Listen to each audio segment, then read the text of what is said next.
चुनावी बिगुल बज गया है, लेकिन राजनीतिक दलों की चुनावों को लेकर क्या तैयारी है? कौन किसके साथ मिलकर चुनावी मैदान में दो दो हाथ करने को तैयार है?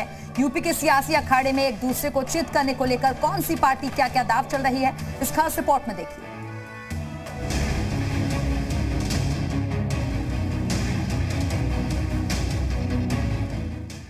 पांच राज्यों में होने वाले विधानसभा चुनाव का काउंटडाउन शुरू हो गया है। चुनाव आयोग ने चुनाव की तारीखों का ऐलान कर दिया है।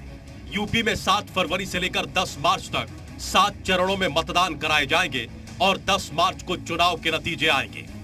चुनाव आयोग का कहना है कि पांचों राज्यों में चुनाव कराने की पूरी तैयारी कर ली गई है। अब सवाल यह है कि चुनाव आयोग ने तो कमर कस ली है, लेकिन राजनीतिक दलों की कितनी तैयारी है? यूपी में सभी पार्टियां अपनी अपनी जीत के दावे कर रही हैं।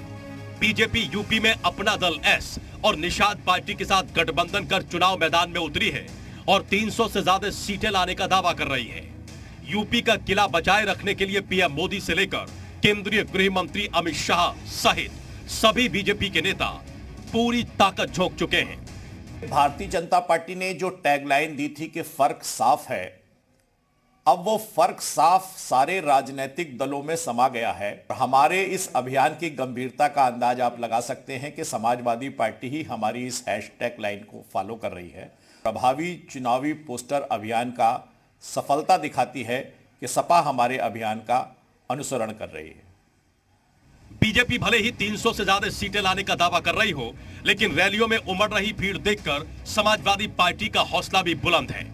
अखिलेश यादव सूबे में जातीय आधार वाले छोटे दलों के साथ मिलकर बीजेपी से दो दो हाथ करने के लिए मैदान में है। सपा ने यूपी में आरएलडी, सुभासपा, प्रसपा, जनवादी पार्टी, महान दल सहित करीब 1 दर्जन छोटे दलों से गठबंधन किया है, जिसके बूते वो बीजेपी से दो दो हाथ करने को तैयार है।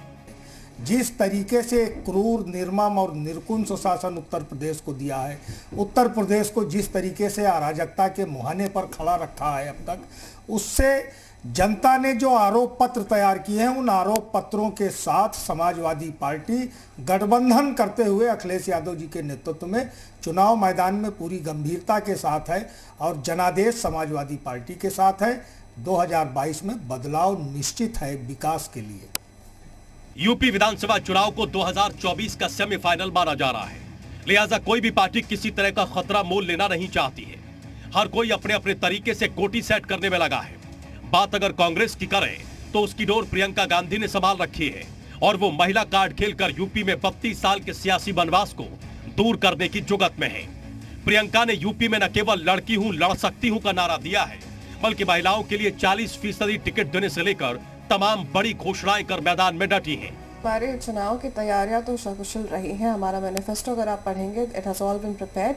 अब आगे चुनाव लड़ने की तैयारी है, उस पे हमारा फोकस है। और हमारी जितनी भी अभी तक प्रिपरेशन आप देखेंगे, हमारी जो रैलियां रही हैं, लाखों की भीड़ आई है उसमें।